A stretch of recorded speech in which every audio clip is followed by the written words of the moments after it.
Depois eu vou andando. Cabe a cadeira. Sim. Eu ainda sou. Somos as duas pequeninhas. Então, como eu dizia, este é um tributo à Maria Teresa Horta. Aliás, é um privilégio, eu tenho que repetir isto, estar ladeada de duas mulheres, das grandes mulheres, grandes referências da minha vida, e não quero deixar de dizê-lo. O intuito desta sessão será prestar tributo e um imenso obrigada ao exemplo de vida e de coragem, de resistência, de luta de Maria Teresa Horta. Nós podíamos dizer que ela tem mais de 60 anos de vida literária, mas a verdade é que a literatura e a poesia está-lhe no sangue, por assim dizer. Ela era apenas uma catraia, e uma catraia no sentido carinhoso, quando se aventurou na poesia, e o seu lugar mágico era a biblioteca do seu pai, onde viajava de várias formas e, portanto, onde se aventurou.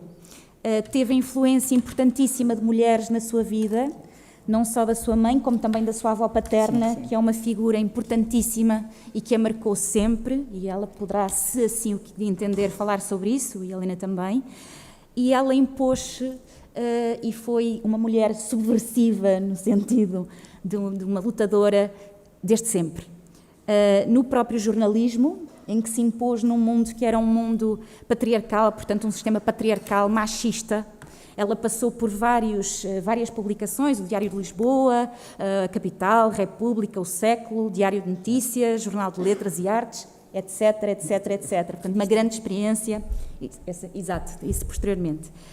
Na Capital, nomeadamente, ela liderou o suplemento de Literatura e Artes e teve o privilégio também de estar com nomes como a Natália Correia, Alexandre O'Neill, Ari dos Santos, José Saramago, etc. E ousou também ser dirigente de um cineclube. E creio que pelo menos parte dos que estão presentes sabem como era subversivo o cineclubismo nessa altura e como era inédito ter uma mulher a liderar um cineclube e como isso também foi uma afronta aos poderes estabelecidos e também ao sistema patriarcal e opressor portanto, da época pré-revolução, portanto, do período fascista. Além disso, ela é autora de uma extensa obra. Um dos livros que ela escreveu logo, A Minha Senhora de Mim, deu asa que fosse apreendido pela PIDE, e ela foi alvo de uma perseguição feroz à custa dessa obra. E quando eu digo perseguição feroz, não é só o facto da própria obra ter sido censurada, apreendida pela PIDE, mas o facto de ter sido perseguida fisicamente, ameaçada, o seu próprio filho, o seu marido, do próprio jornal onde ela trabalhava receber telefonemas e ameaças, e de ela chegar a ser espancada em plena rua por homens que a abordaram num veículo e que a espancaram no meio da rua, que a levaram ao hospital, às urgências, para que pudesse levar pontos. Esta foi a sua realidade, portanto, a opressão de que ela foi alvo foi uma opressão que teve vários formatos. E sempre os enfrentou de peito, deu o peito às balas e continuou a dar a cara e a sua luta por aquilo que acreditava e a fazer da palavra um instrumento de luta pela liberdade, principalmente pela libertação das mulheres e pela sua emancipação. Foi exatamente na sequência da publicação e toda esta perseguição feroz por causa da publicação de Minha Senhora de Mim que surgiu as Novas Cartas Portuguesas. Aliás, nós estamos no ano em que se assinalam os 50 anos da publicação das Novas Cartas Portuguesas. Há muitas iniciativas que o assinalam, mas a verdade é que a Minha Senhora de Mim esteve na origem dessa obra. Foi exatamente por causa dessa perseguição que estas três grandes mulheres, Maria Velho da Costa, Maria Isabel Barreno e a Maria Teresa Horta, decidiram tecer, como elas próprias disseram, tecer esta obra que é um grito pelo empoderamento, é um grito pela libertação. Levaram-nas à barra dos tribunais, foram sujeitas à polícia dos costumes, foram acusadas de ser imorais, a sua obra é considerada pornográfica, não é? Tentatória dos bons costumes. Foi um longo processo em tribunal. A Helena poderá falar também muito sobre isso, ela tem uma longa, extensa, portanto, investigação e tem feito muito trabalho sobre a questão das Novas Cartas Portuguesas, mas o que é certo é que também foi um processo em que a sua dignidade e a sua forma de encarar toda esta perseguição é um exemplo de resistência. No pós-25 de Abril, a Maria Teresa Horta, como a Maria Isabel Barreno e a Maria Velho da Costa foram absolvidas no dia 7 de maio. O seu julgamento estava marcado para o dia 25 de Abril. O seu julgamento estava marcado para o dia 25 de Abril, foi logo pontaria absoluta. Acabou por ser a leitura da sentença a 7 de maio de 1974 e acabaram por ser absolvidas. E nessa altura, logo, imediatamente, surgiu o Movimento de Libertação das Mulheres, do qual a Maria Teresa Horta, juntamente com a Maria Isabel Barreno, e não só, foram das fundadoras e dirigentes. Este movimento teve uma importância enorme e creio que a Teresa me poderá secundar nestas palavras, porque o contacto que tiveram com a realidade das mulheres, a aproximação das mulheres dos seus problemas do cotidiano, da opressão a que eram sujeitas no dia-a-dia, foi trazido para este movimento. E, portanto, foi uma das reuniões, a escada encheu com a quantidade de mulheres que quiseram juntar-se, quiseram contar a sua história de vida, quiseram expor as formas, as múltiplas formas de opressão a que sempre estiveram sujeitas e que, como é óbvio, não se resolveram espontaneamente com o 25 de Abril, não é? E a luta pela libertação das mulheres continua nessa altura, como continua hoje. Creio que concordamos as três que ainda temos um longo caminho, um longuíssimo caminho a fazer. Aliás, Teresa pode falar naquela célebre manifestação de 13 de janeiro de 1975, no Parque Eduardo VII, já depois do 25 de Abril, em que estas corajosas mulheres foram perseguidas por um grande grupo de homens que se mobilizou contra as mulheres subversivas que, alegadamente, por incorreção da imprensa, iam queimar sutiãs e queimar, exatamente, pela falácia que foi anunciada pela comunicação social. E, portanto, antes do 25 de Abril, no 25 de Abril e no pós-revolução, é uma história de resiliência, mas mais do que resiliência, de resistência e de luta, e de encabeçar essa luta pela libertação e pela emancipação das mulheres. A Helena e a Teresa foram-se encontrar na revista Mulheres, e é uma experiência ímpar. Nós falávamos, há uns dias, as três sobre isso em casa da Teresa, em como foi uma experiência ímpar, não só na altura, como ainda hoje, porque é uma publicação que não teve sequência, não é? Foi única, no sentido em que deu palco a questões de opressão das mulheres, a questões daquilo que era o sistema patriarcal que existia e continua a existir e que desapareceu, infelizmente, e não deixou lastro. E falávamos no quão necessário seria ter uma experiência idêntica, nos mesmos moldes, em que as mulheres se pudessem sentir representadas e que pudessem ter esse espaço de emancipação. A revista Mulheres teve também o efeito de trazer mulheres operárias, mulheres, as donas de casa, as mulheres que viviam no seu dia-a-dia todo o tipo de discriminação e a revista Mulheres conseguiu abrir essa porta, conseguiu abrir esse espaço para que elas tivessem um sítio onde a sua voz estivesse eco, e também onde se sentissem seguras e onde fosse o sítio que as representasse, por assim dizer. E ambas, pelo que me disseram, acham que foi, de facto, muitíssimo enriquecedor para a sua história de vida. E, portanto, surgiu daqui uma grande amizade e uma grande cumplicidade, que felizmente se manteve até aos dias de hoje e que é muito bonita, não é? Aliás, é engraçado porque a Helena Neves foi destacada para ser a controleira da Teresa, por assim dizer. A Teresa era a chefe de redação da revista Mulheres e a Helena foi para a direção, assumir a direção da revista, mas depois acabaram por criar uma grande cumplicidade, porque feministas como são... Às 2x3 já iam ser as duas chamadas. Exatamente, às 2x3, portanto, o efeito não foi o esperado. Eu creio que a Teresa desencaminhou bastante a Helena era fácil desencaminhar, portanto... desencaminharam-se uma à outra, por assim dizer. E, portanto, eu creio que esta experiência que as duas partilharam é muito bonita, muito enriquecedora e nos pode também dar muitas pistas sobre o trabalho que pode ser feito. Pois, e o facto de estarmos aqui as duas é muito importante o facto de estarem as duas com essa experiência comum. A Maria Teresa Horta, posteriormente, tem sido galardoada com inúmeros prémios, não tantos quanto aqueles que ela mereceria, mas tem sido premiada.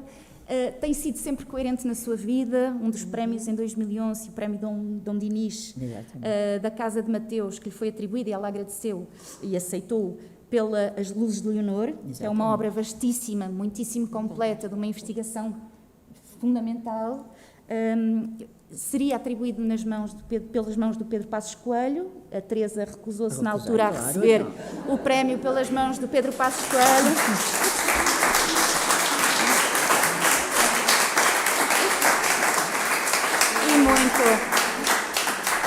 E muito perentoriamente e muito taxativamente explicou que não iria receber o prémio pelas mãos de alguém que estava a destruir o nosso país. E, portanto, agradeceu o prémio, recebeu, mas não pelas mãos do Pedro Passos Coelho, e tem tido essa posição, essa postura de coerência. Aliás, disse isso mesmo, nunca. Exatamente, nunca. nunca. Estarem a tentar que eu recebesse, eu não receberia. Era uma perda de tempo, não é para todos.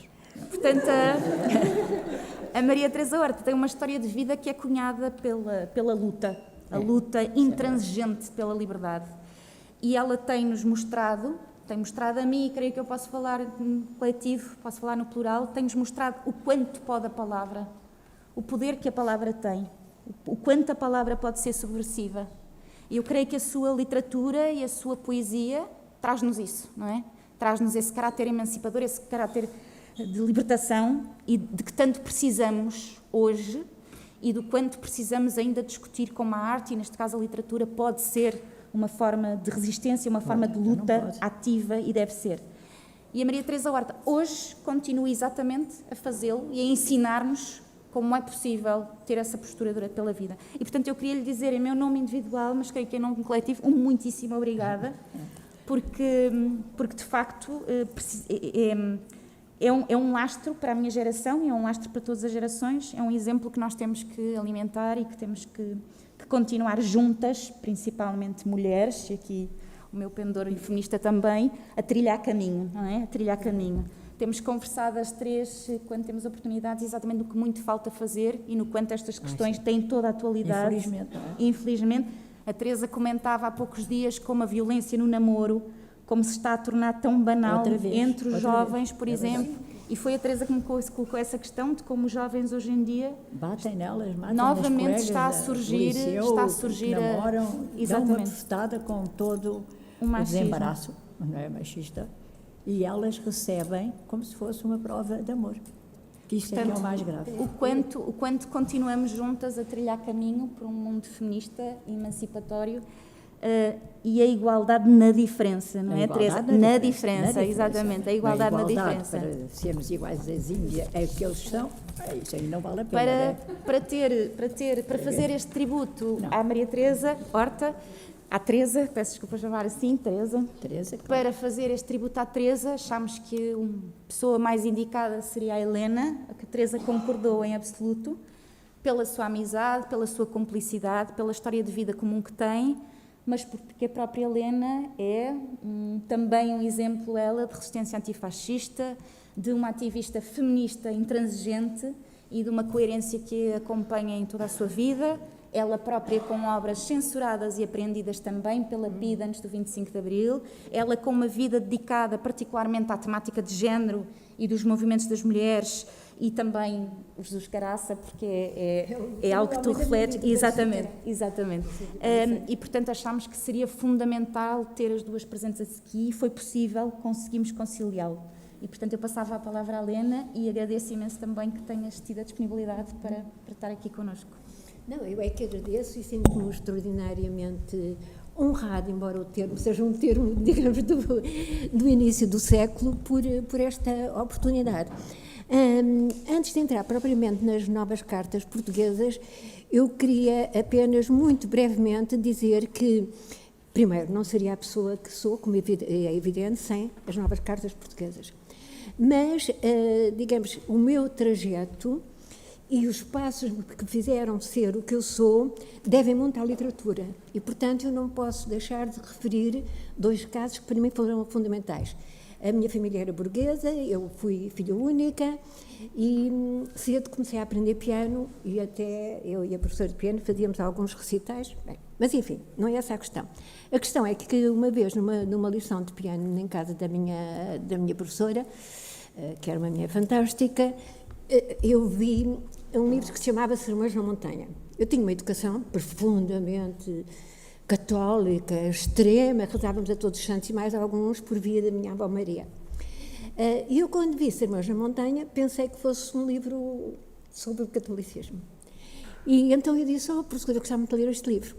E a minha professora Maria Alice, disse, não é nada conveniente para a Leninha. E o marido dela era um casal extremamente interessante, porque ela era muito católica e ele era profundamente ateu. E ele disse, pelo contrário, eu acho que é muito importante para a Leninha. Eu levei o livro e li. Tomás da Fonseca, não sei se conhecem, infelizmente ele está muito esquecido, mas Tomás da Fonseca tirou o seminarista, fez-se padre e percorreu o mundo, desculpem, a Europa. E acontece que viu a mão da Santa Teresinha, as mãos de Santa Teresinha, numa série de igrejas. A Santa Teresinha tinha de ter uma multiplicidade de mãos. E coisas assim dos santos, isto eram as relíquias, e, portanto, ele viu a fraude em que se encontrava. Portanto, quando chegou a Portugal, ele era transmontano, portanto, foi de terra em terra, fundamentalmente em Trás-os-Montes, pregar, e era padre, pregar, portanto, a fraude que existia, portanto, nesta questão da devoção dos santos e de que a Igreja era responsável. Mais tarde fez outro livro, aliás, quase logo a seguir, fantástico, que também eu li, Na Cova dos Leões. A Cova dos Leões é um livro marcado, digamos, por uma fraseologia que não é atual, mas é fantástico, porque é a denúncia da grande fraude e do grande negócio que é Fátima. Portanto, estes dois livros marcaram-me de tal modo que, claro que eu nunca disse à minha avó Maria, mas tornei-me ateia espontaneamente. e foram muito importantes para mim. E, finalmente, e como eu gostava muito de ler, houve outro também muito importante para mim, que foi a minha primeira grande paixão, que foi o Jean Christophe, de Marroa. E que eu saía do Filipe de Lencastre e achava, como é que chama aquela rua? Descia a rua e achava que ele havia de vir ruivo e muito feio ao meu encontro. Pronto.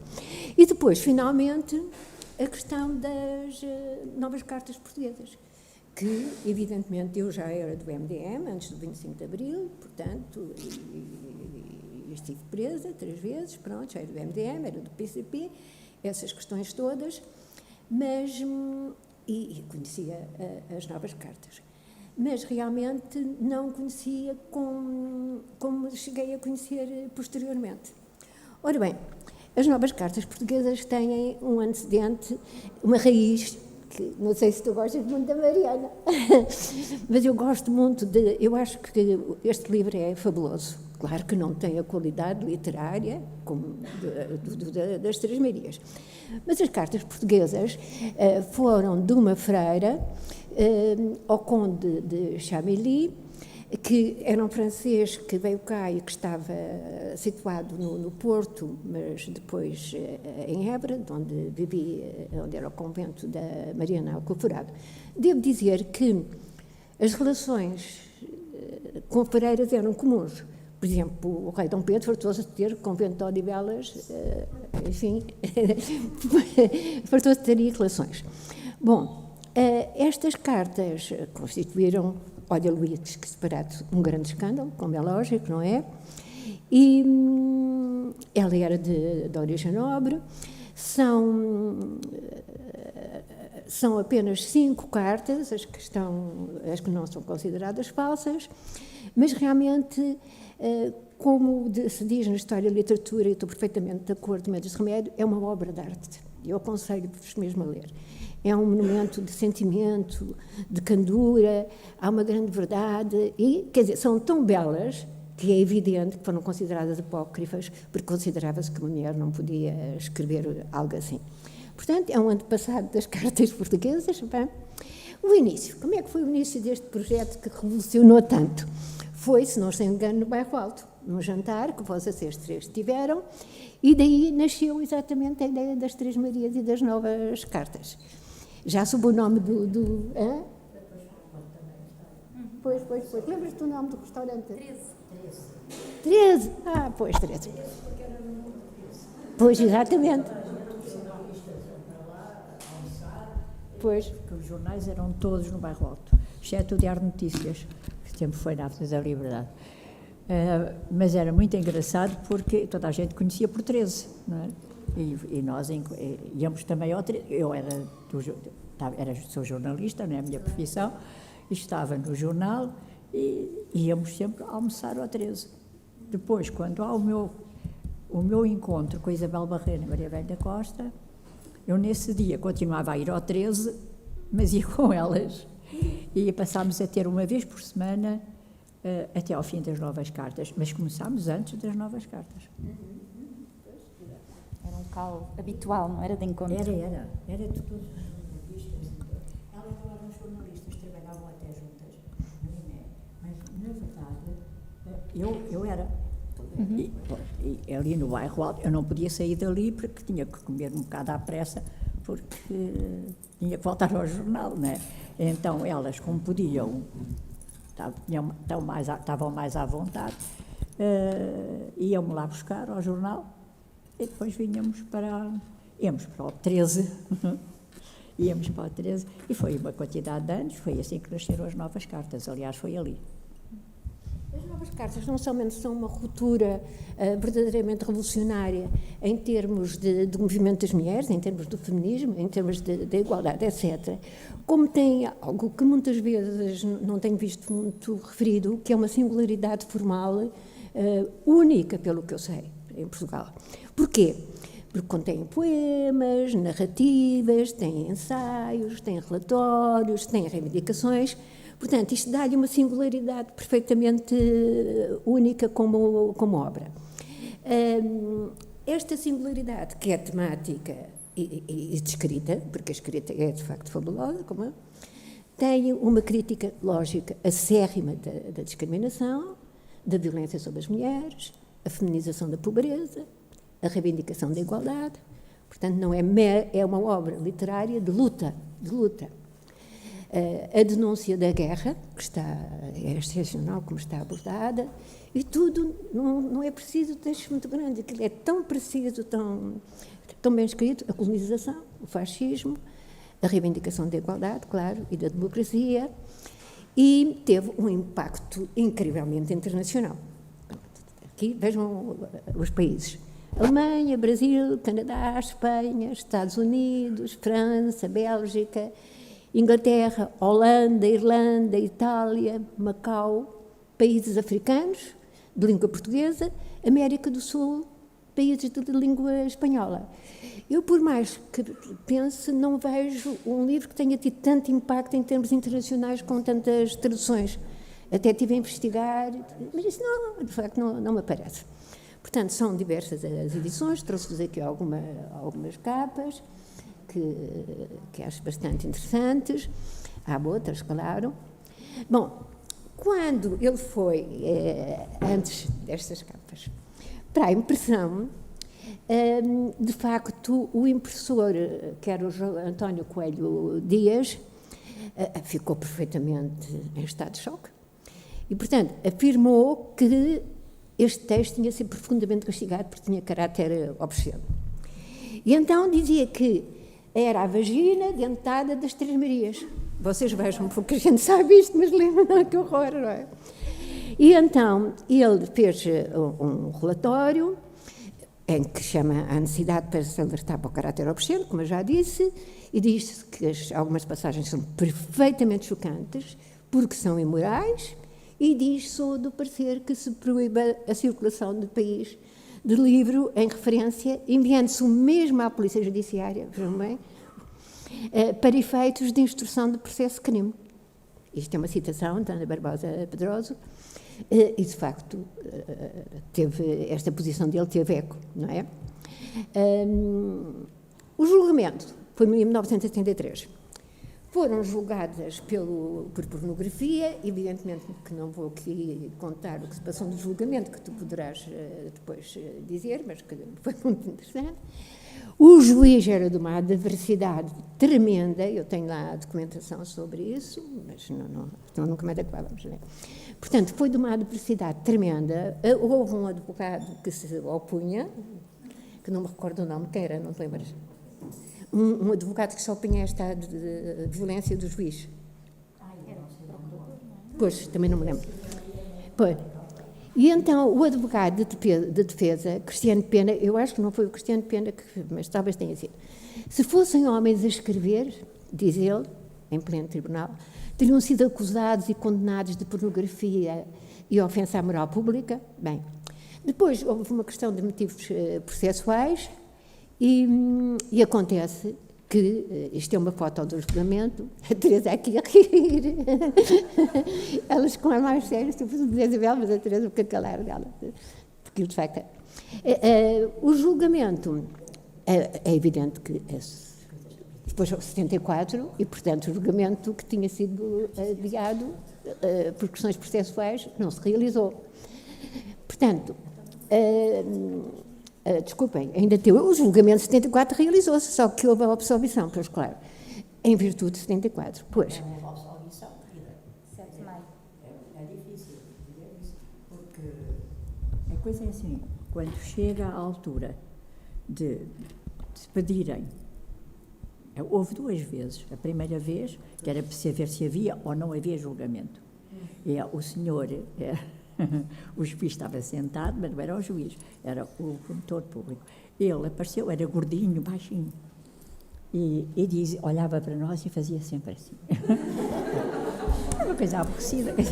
As pessoas, já estamos tontas, porque a gente olhava. Era uma coisa horrorosa, horrorosa. Até que ele começa a explicar porque é que aquilo é obsceno. E ele é que estava a ser obsceno. E dizia coisas incríveis, incríveis, às 2 por 3. Dá-lhe uma fúria. Né? Dizia, estas mulheres são uma vergonha para a moral pública. Estas mulheres... Volta-se para nós e diz, as senhoras são vergonhosas. Eu disse, que será isto? Ser uma pessoa vergonhosa é vergonhosa. E aí ele pega no livro, com ar dramático, foi das coisas mais divertidas que eu vi na minha vida, pega no livro com ar dramático, olha para nós, impotente, poder nos dar uma gantareia, não é? Pega no livro e atira-o por ali fora, até que cai no chão, não é? Olha, nós estávamos a rir à gargalhada. E de repente olhámos para o juiz e o juiz estava a rir assim com as mãos. Estas mulheres, olha, então o que é que ele tinha visto ou lido tão horrível? Que ele escolheu aquilo que ela achava pior. Isto, reparem bem nisto, reparem bem nesta frase. Então é uma frase que vem lá que diz que pobre país este, que tem homens que são tão bons na cama e tão bons na arena e tão maus na cama. Aí ele disse, tão bons na arena e tão maus na cama, e pega na coisa com ar dramático e lança para o ar o livro. Aí o juiz, nós ficámos a rir as 3, não é? Quer dizer, o juiz estava a rir, desculpa, mas o juiz estava a rir. A coisa foi tão dramática que foi a primeira vez que nós fomos para isto, exatamente, para dizer o que é que se ia passar, era na véspera de começar as férias, em julho, do tribunal, que são férias longas, muito longas, férias do tribunal. E ele era gordinho, baixinho, e então lia pedaços das novas cartas, e é nesse seguimento que se passa esta coisa dramática, que eu queria que todos nós víssemos bem como aquilo é dramático. Então, ele pega naquilo e começa a ler um texto que diz que os homens portugueses, que são tão maus na cama e tão bons na arena, ora bem, isto é uma coisa, ele leu, vejam só esta coisa horrível. Então, e nós, homens portugueses, que são tão maus na cama e tão bons na arena, uma das pega, ele era gordinho e baixinho, pega e lança o livro com toda a força. Aí lança o livro, bom, ficou tudo perdido de riso, não é? O juiz a rir, com a mão à frente a rir, e a Isabel Barreno, que era o máximo, né? Altíssima, metia ao senhor não sei aonde, altíssima, diz-nos assim com um ar muito sereno, olha vocês, quando nós saímos daqui, vocês ponham-se à minha frente, que é para eu poder ir buscar o livro que ele atirou, porque eu perdi o meu livro. Mas é preciso explicar que a Isabel... A Isabel tinha 2 metros quase. Olha, ficámos parvas e eu disse, o quê? A gente é que te tapa, só se for até à cintura, querido. Mas era melhor não te curvares, porque isso não dá resultado. Olha, Então, mas ela estava com ar mesmo. Não, eu curvo-me. Está bem. Claro que curvou-se ficou toda à vista, né? Mas fomos buscar o livro. Era o livro que a Isabel tinha. Ainda tem hoje, o filho é que diz muitas vezes, Cristóvão, diz muitas vezes, Teresa, eu continuo com o livro da minha mãe. Eu disse, este livro é histórico, está claro. Numa das entrevistas que eu fiz à Teresa, estávamos a falar que escrever as novas cartas portuguesas foi uma das coisas mais importantes que fez na sua vida, e estávamos a falar do dramatismo da perseguição e de como é que foram as sessões de julgamento, e a Teresa de repente diz-me, o julgamento das novas cartas portuguesas foi também uma das coisas mais divertidas da minha vida, e eu pensei que ela se tinha enganado, e achei, ela enganou-se, mas depois... Este é só um episódio, porque durante todas as sessões há variadíssimos episódios que não me enganei nada, era divertidíssimo. Subversivo, não é? Era divertidíssimo, porque depois a Isabel Barreno, nós éramos muito acertadinhas no vestir. A Isabel tinha 2 metros e tal e chegava tarde, porque adormecia tarde. Então o juiz ficava ali sentado e dizia assim, tenho a impressão que a vossa amiga acabou de chegar. É melhor irem lá arranjá-la. Então nós saíamos e ela aparecia assim, meio a dormir, né? E nós íamos arranjá-la. Né? Dizíamos, olha, tu trazes os 2 sapatos diferentes. Essa foi o máximo. 2 sapatos, um sapato de uma cor, outro sapato de outra cor. Ela arranjava-se já a dormir, não é? Coitadinha, levantava-se cheio de sono e ia até connosco. Então era o juiz que nos mandava pô-la como deve ser. Olha, vão lá que eu vou arranjar a vossa amiga.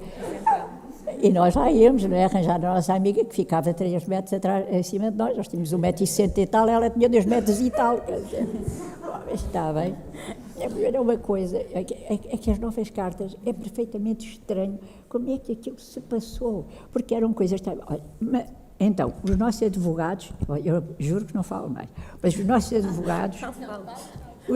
advogados tinham exigido que houvesse, porque se nós não houvesse o escrito, toda e qualquer letra durante o tribunal, as sessões no tribunal, não podia ser. Então, a obrigação era, para nós podermos depois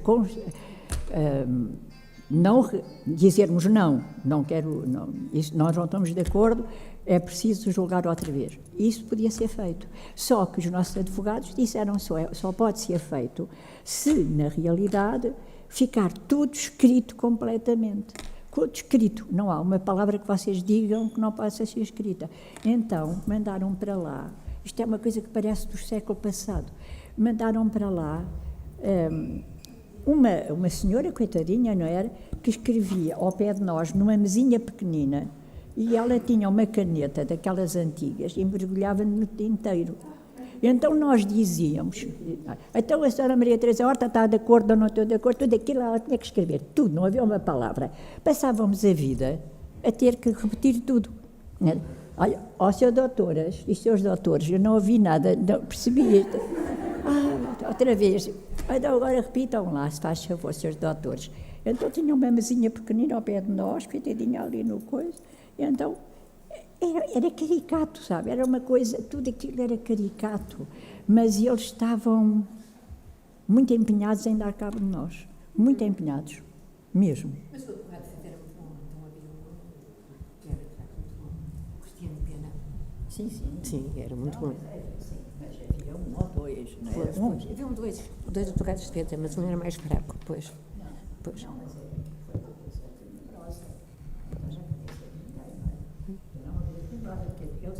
Até porque o Presidente da República, não é? Tinha uma coisa chamada, na televisão, Conversas em Família. Quando chega na sexta-feira, ao final da conversa em família, daquela semana, diz e quer dizer, eu estava a jantar com o Luís em casa da minha sogra. Nós, os dois, e a criança andava por lá a correr. E, de repente, ele começa a falar e eu disse, é melhor pôr isto mais baixo. Que coisa horrorosa. E, não, deixa estar e tal. Que o Luís queria ouvir, que era para depois, por causa do jornal. E eu também, mas eu sou uma jornalista, mas sou jornalista da cultura. Eu, Luís, não. Aí, ele acaba a crónica dele, ou o que era aquilo, aquela porcaria fascista, E ele, de repente, não se vai embora e diz: eu quero dizer mais qualquer coisa. Hoje, quero comunicar aos senhores que neste momento está em tribunal o caso de 3 mulheres que não são dignas de ser portuguesas. Ficámos assim. Olha, fiz um silêncio lá em casa, que só bolia o Luís Jorge, que não percebia nada daquilo, não era coitadinho. Então, e diz mesmo, são elas, têm o nome de Maria Isabel Barreno, Maria Teresa Horta e Maria Velho da Costa. Nós olhámos uns para os outros e dissemos: isto é inconcebível, isto só no fascismo realmente. Como é que é possível? Como é que é possível?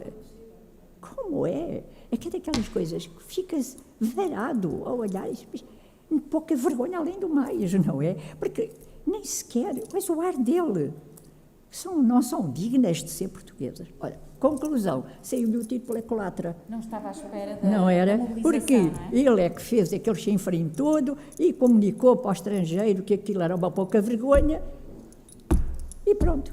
E fomos considerados.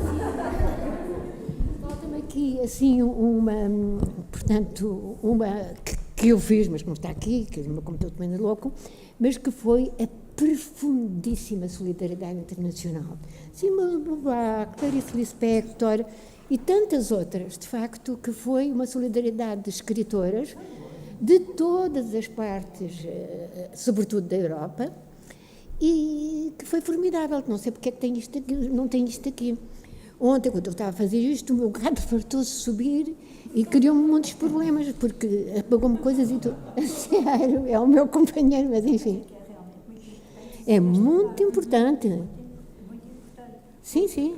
É incrível as funções que ele tinha, ser ele a dizer, a dar esta notícia às pessoas, dizendo que não éramos dignas de ser portuguesas, não éramos dignas. Eu disse: que é isto? Não éramos dignas. Eu não sei se esse programa está disponível nos arquivos da RTP. Está, sim, senhora. Esse especificamente, porque há vários... Está. Lembro-me Ainda da estava, postura agora dele, não aquele sei. cadeirão, não é? Está, O Marcelo sentado naquele grande cadeirão. Era aquele cadeirão, exatamente. Sim. O Marcelo sentava-se naquele grande Aquela cadeirão. imagem. Aquele grande cadeirão e dizia aquelas coisas, não era? Aquelas coisas com aquele ar intelectual. Ainda por cima... Nada. Era horrível, aquilo era abominável. A gente já não queria ver nem nada, porque aquilo não adiantava para nós, quer dizer, estar a ver ainda era pior, era 2 vezes a mesma coisa, não era? Mas isto, o que é espantoso, é o ar com que ele disse isto, não é? Porque ele não estava à espera que o estrangeiro reagisse assim. Porque nessa altura, um amigo da Maria Isabel Barreno teve uma atitude de uma grande coragem, porque ele ia a Paris e chamou a Isabel e disse-lhe: olha, Isabel, eu vou para Paris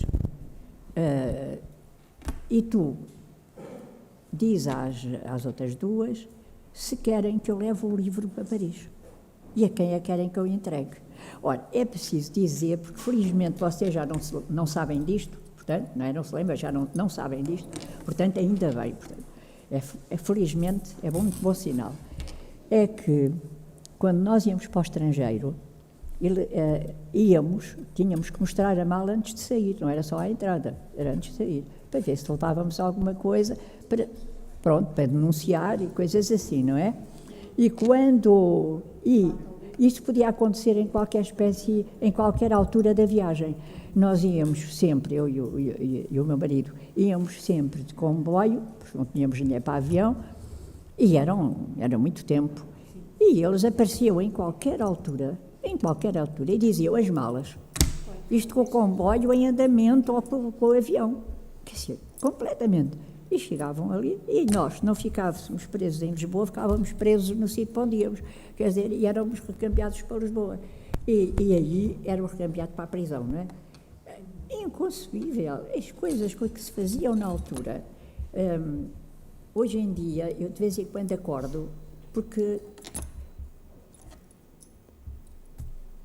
eles batiam à porta a partir das 6 da manhã. Havia uma lei que ninguém podia ser preso em Portugal àquela hora, antes dessa hora. E então, nós já sabíamos, às 6 da manhã, raramente qualquer de nós dormia. Até já a criança, que era o Luís Jorge, também já dizia, já são horas, quando ele dizia já são horas, era a hora da PIDE, não é? E é realmente uma coisa aterradora, porque a verdade é que, passado tantos anos, eu acordo àquela hora muitas vezes. Mas felizmente as 3 cópias da obra chegaram ao exterior. Chegaram, Sim, e ninguém às mãos de pediu 3 nada, mulheres, ninguém pediu, mas ele foi muito tiveram um corajoso. papel fundamental. Não é? Tiveram um papel fundamental, porque a quem é que vamos mandar? Cada uma mandou às suas escritoras, não é? E juntámos-nos todas e fomos ver, então é melhor. Foi a Simone, não é? Que era nós 3, foi a Margarita Horácio, que era a minha paixão, e por aí fora. Não é? A Clarice Lispector, sim. Mas estes eram os vivos. E a coisa foi espantosa, porque a Simone fez 2 vezes, percorreu o Sena todo, com os portugueses e não só, porque os franceses juntaram-se completamente, atravessava da Rive Gauche para a Rive Droite, onde estava a Embaixada Portuguesa. E então, o que é que acontecia? Acontecia que todo aquele trajeto era feito a pé, atravessando, indo para a Embaixada. E quando chegavam à Embaixada fechava. Nesse dia fechava mais cedo, nesse dia fechava mais tarde, nesse dia qualquer coisa. E, na verdade, elas ficávamos cá embaixo, daqui para lá, e eles faziam as coisas mais incríveis, deitavam água, faziam coisas. Os próprios advogados, as pessoas lá, quer dizer, é uma coisa, fascistas. Houve várias iniciativas, não foi? Petições que foram... Sim, várias, oh meu Deus, então nós fomos, nessa altura, houve o primeiro encontro internacional feminista. E o primeiro encontro internacional feminista. E foi a primeira vez que as mulheres se reuniram de todo o mundo. E foi logo decretado, logo no primeiro, foi a primeira coisa a tratar antes que comece portanto, Maria Teresa Horta, Isabel Barreiro, Maria, as 3 Marias. Aí assim foi decretado que este era o caso internacional feminista. É quando ele passa para Paris e para a Inglaterra e para aqui e para ali, para esses lados todos. Portanto, todas as mulheres levaram para os seus países a todas as suas mulheres, sim, com certeza, não é? Exatamente. E a Simone fez questão disso ser 2 vezes que elas fizeram isso. E ia toda a gente atrás, ia ao Sartre, e toda essa gente, não era só as mulheres. Porque foi França, Paris, os intelectuais, portanto, os escritores ligados à literatura, foram todos, absolutamente todos, homens e mulheres. E realmente foi fabuloso. Extremamente importante. Não, eu tinha que dizer isto porque Claro. eu sou sempre tão grata. Claro que sim. Tão grata que eu não, digo e foi, sempre, o desfecho foi fundamental, não é? De vez em quando os portugueses são muito ingratos. Facilmente do que se faz. Portanto, isto foi de facto extraordinário, teve uma influência muito grande em grande parte das mulheres. No movimento democrático de mulheres a que eu pertencia, não foi assim grande a influência, porque havia um espírito um bocado conservador, porque na altura o PCP não era assim muito aberto a estas questões que metissem a sexualidade. De qualquer modo, eu depois do 25 de Abril, já agora para vos dizer como é que eu conheci a Teresa face a face. Depois do 25 de Abril, eu fui para o Avante. Pronto, tinha saído da prisão há pouco tempo, e da terceira prisão, aliás, foi com o 25 de Abril, foi uma maravilha. E então fui para o Avante. E no Avante, cada um de nós, quem dirigia era o Ruben de Carvalho. Vocês provavelmente muitos conhecem, que era de facto um fantástico chefe de redação, uma fantástica pessoa. Ele era fantástico jornalista. Só havia 3 mulheres, mas 2 tinham crianças mais pequenas e, portanto, saíam um horário normal. Eu ficava pela noite fora, segundas e terças, e depois na quarta-feira. porque o jornal saía à quinta. E era muito engraçado, porque às vezes, à meia da noite, quer dizer, aquilo estava... E de repente o Ruben aparecia e dizia, vamos tirar aquela parte, vamos meter esta. Pronto, lá... Bem. Portanto, foi uma experiência muito interessante. E seguro. Quando foi para a revista Mulheres, tinha várias funções e uma delas era tomar conta de mim. Correu muito bem. E eu no Correu muito bem, Avante não foi? tinha dois valores, como eu disse, que era a reforma agrária e as mulheres. A reforma agrária para mim foi também muito fundamental. Foi uma das questões que me mudou, porque eu já contei isto à Teresa e ela sabe, e também tu ouviste, mas houve um agrário, ainda jovem, ele nem 50 anos tinha, que efetivamente tinha em Porto Alegre um território bastante bom e que cedeu para uma cooperativa que ele dirigia, mas a terra já estava, quer dizer, a terra já não podia ser privatizada. Hã? Desculpa. E, portanto, ele constituiu digamos, uma creche tipo jardim de infância. Todos nós da esquerda contribuímos, dando bonecas, dando brinquedos, essas questões todas, e de facto aquilo era perfeitamente exemplar.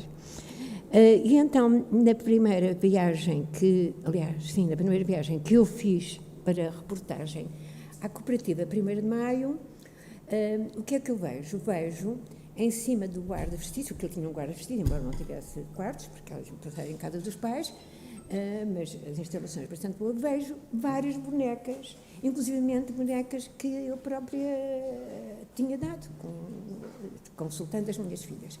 Então disse, mas porquê que as bonecas estão ali em cima e não estão para as crianças brincarem? Porque elas as estragam. Ora bem, isto criou tal questão da consciência que era possível. Eu disse, mas devem pôr as bonecas. Depois até falei com o Zé Luís e disse ao Zé Luís, desculpa, mas isto não tem nenhum. De lá se começam a brincar com as bonecas. E começaram. E as crianças cantavam no pátio. Infelizmente, eu tenho até isso, mas infelizmente, como estou a tratar do meu arquivo, eu tenho uma casa que está a meio das confusões. O escritório está a meio das confusões. E, portanto, não encontrei. Mas havia uma que cantavam e que eu hei de encontrar e que era pai, não batas mais à mãezinha, e portanto continuava o resto. E que cantavam no 1º de Maio, onde havia também uma escola de apoio. Isso influenciou-me extraordinariamente. Outra questão que me influenciou e que foi mesmo muito fundamental, se calhar vocês não compreendem, mas nós, compreendem, claro, mas podem ser estranhos, como eu, nós tivemos um apoio fantástico na nossa luta de resistência, que foi o apoio do Marquês da Fronteira, do João, do Marquês da Fronteira. Ele não tem que chamar eu, cuidado, um grande palácio, que aliás está para visitas, um grande palácio ali assim, para Benfica, um palácio magnífico, vocês nem calculam, se forem lá, que agora está para visitas, bem. E, portanto, reuniões, digamos, enormes, como o jardim é muito grande, do MDP-CDR realizavam-se lá. E a polícia não ousava entrar, porque era o Marquês da Fronteira. Bom, e inclusivamente até acontecia que, ele de facto foi fantástico. Lembro-me que uma noite que eu e o Zé João Louro fomos levar armamento que nos tinham cedido, como é lógico, mas tínhamos dito que só levávamos meia dúzia de coisas. Então, quando chegámos lá, com propaganda subversiva, e com aquilo, ele dizia, mas onde é que eu meto nisso? Mas também não havia falta de espaço. E então, a determinada altura, nós estávamos muito bem, e ele disse-me para eu ir ele tinha terras no Rio Mateus. Então disse-me para eu ir e para levar quem quisesse. Eu pensei levar a Luísa Amorim, minha grande amiga, que foi comigo, para convencer as trabalhadoras, que eram quase mulheres, a tomarem a terra, porque ele era o explorador.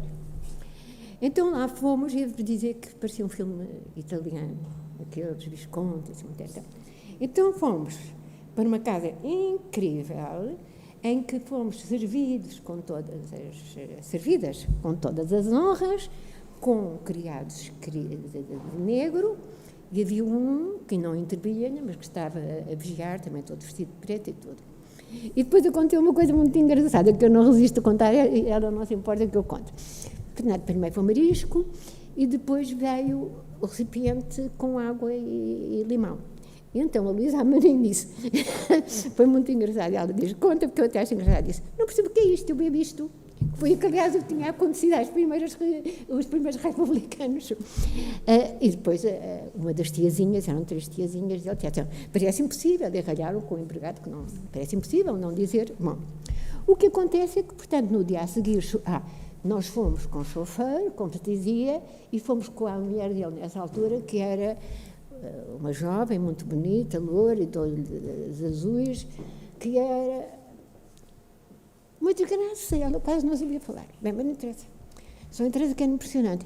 Interessa que, efetivamente, chegámos lá e quase tudo eram trabalhadoras, mulheres, não é? E havia 2 homens. E só para verem como é interessante. Nesse dia chegou também João. E então, como ele era muito baixinho, pôs-se em cima de uma pedra, nós depois íamos para as mulheres, ele pôs-se em cima de uma pedra e disse, porque vocês têm de tomar as terras que abusivamente são consideradas minhas, porque a terra há quem a trabalha, porque não sei o que, fez um discurso, a seguir entrávamos nós, não chegámos a entrar. Porque então, uma das senhoras mais velhas, que lá estava, camponesa, diz, oh menino, nós nunca faríamos isso às suas tiazinhas. Vocês vejam como é interessante, para já a relação de afetividade que existia, e depois esta questão da consciência necessária e da consciência possível.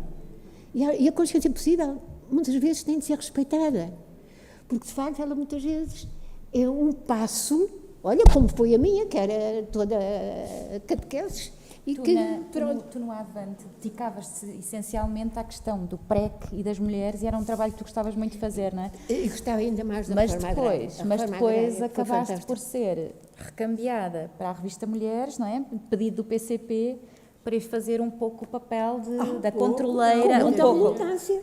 Eufemisticamente falando.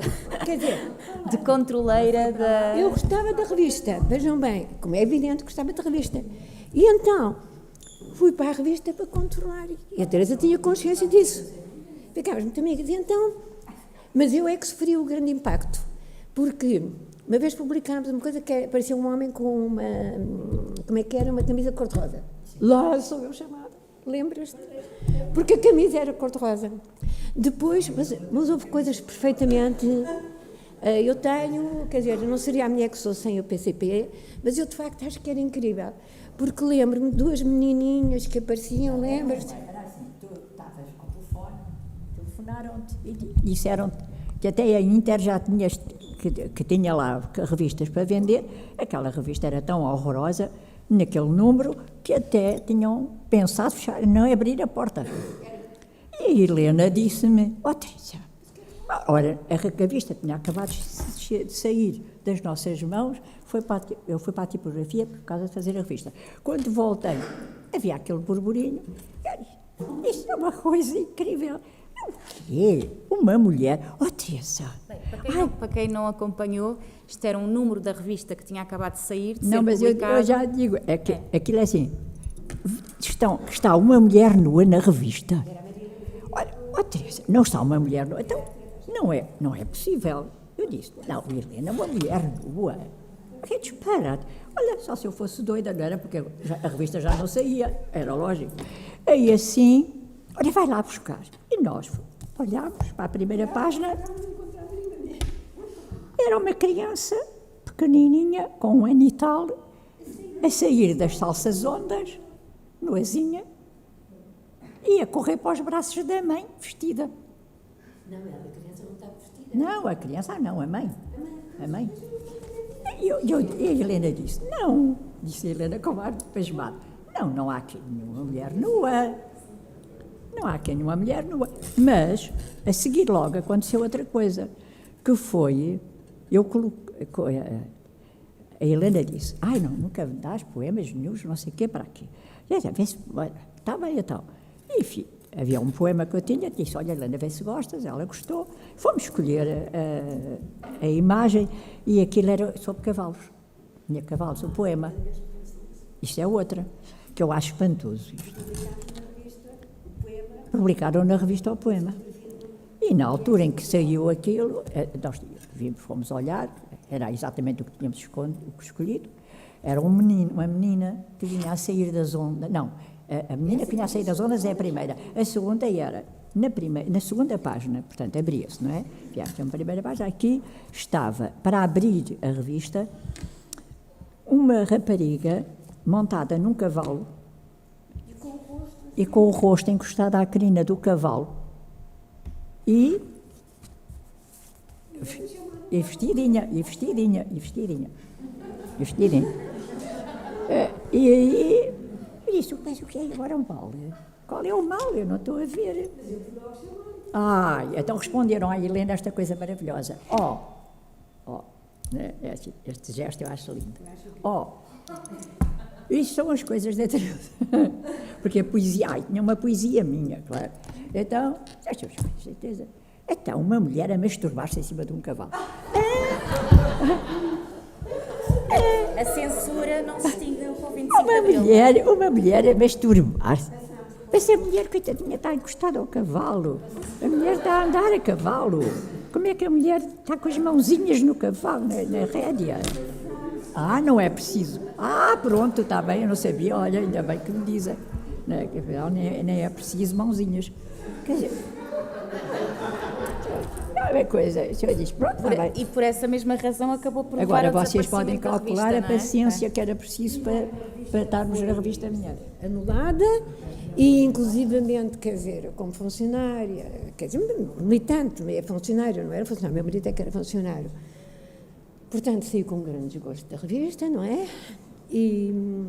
Mas aí começou a surgir a minha primeira ideia do rompimento, porque aquilo para mim foi uma violência, como é lógico. Mas a questão da revista das mulheres e o facto de vocês acharem que é um acontecimento único, uma publicação única, era tentar perceber como é que ela funcionou como também um fator de mobilização das mulheres e de aproximação de mulheres de vários estratos sociais. Foi assim, foi cu de fudre, não foi? A revista saiu e aquilo foi. Da reforma agrária, íamos fazer entrevistas. Lembras das entrevistas de Trás-os-Montes? Em Vilar de Perdizes? Portanto, essa coisa fora era mais. Fazíamos tudo. Fazíamos coisas divertidas. Pronto. Lembras-te daquele desenho animado? Pois, o desenho animado da menina a tentar pôr o tampão. Temos que adiantar, senão... Pois. Pronto, portanto, digo que foi uma experiência única, que não há dúvida que marcou-nos a nós, como protagonistas mais diretas, que de facto, digamos, eu não seria a mesma sem a influência que a Teresa exerceu sobre mim, não só através dos livros dela, mas através desta conivência e cumplicidade que tivemos, e realmente ainda bem que tal aconteceu. Eu acho que podemos agora, se vocês quiserem colocar alguma questão, e se tiverem disponibilidade, se tiveres, Teresa, e tu também, Helena, alguma questão que queiram colocar rapidamente, porque estamos também já muito adiantados no tempo, e creio que tem também todas que descansar, e o espaço tem também disponibilidade limitada, mas de qualquer forma, se alguém quiser colocar alguma questão ou desenvolver algum dos aspectos que foi focado... Já está a Carolina que podia ler poemas da Maria Teresa Horta, e eu acho que a Maria Teresa Horta podia ler o Comigo da Vida. Não? Eu acho que gostaria. Desafio. Pode ser? Pode, sim, senhora. Este é o livro Minha Senhora de Mim, é do livro Minha Senhora de Mim, que é anterior a este, bastante anterior, e que foi um livro que causou também um grande escândalo e que também foi proibido, por aí fora. Segredo. Não contes do meu vestido que eu tiro pela cabeça, nem que corro os cortinados para uma sombra mais espessa. Deixa que feche o anel em redor do teu pescoço, com as minhas longas pernas e a sombra do meu poço. Não contes do meu novelo, nem da roca de fiar, nem o que faço com eles, a fim de te ouvir gritar.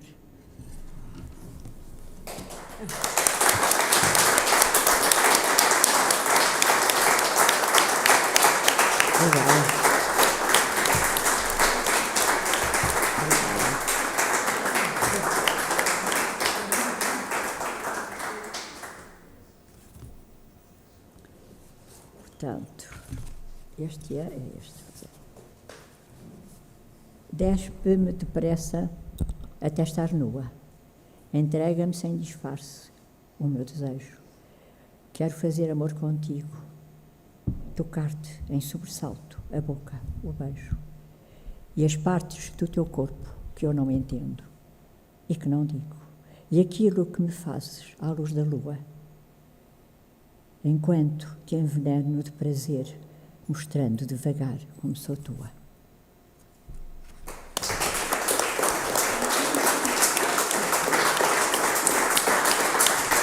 Queres algum especial?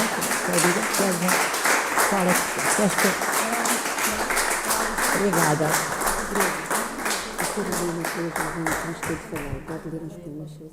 Por exemplo, este é, quer dizer, há um erotismo poético fantástico. Gosto muito deste, de amor. Eu posso ler. De amor.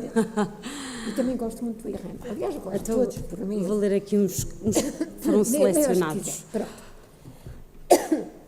Eu não quero a tua ternura, quero o fogo, a chama da loucura desatada, quero a febre dos sentidos e o desejo, o tumulto da paixão arrebatada. Eu não quero só o olhar, quero o corpo, abismo de navalha que nos mata, quero o cume da avidez e do delírio, sequiosa, faminta, apaixonada. Eu não quero o deleite do amor, quero tudo o que é voraz. Eu quero a lava.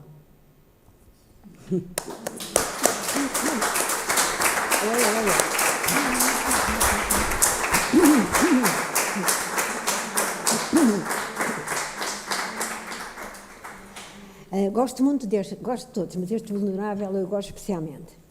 Vens até mim devagar, a tecer as madrugadas, olhos de um verde escuro. Sorriso tão vulnerável, dedos longos volteandos a descer as minhas espáduas.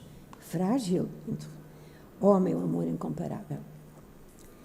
Pois este também tem muito saudade, todos eles são fantásticos. Chama-se Saudade. Tenho saudade da tua nostalgia dos silêncios que fazias, no entardecer do ficar, no desacerto dos dias, no prazer que nós sentíamos da pressa do nosso gosto na trama do nosso amar. Também acho lindo.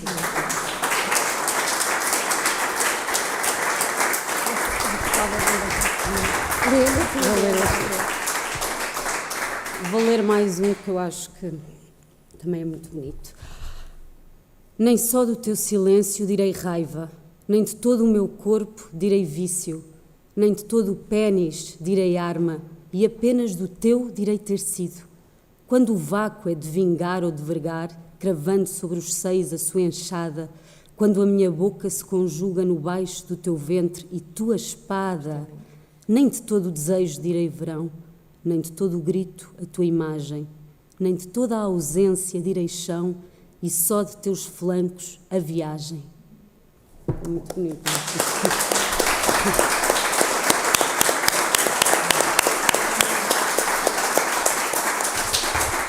Acho que está bom.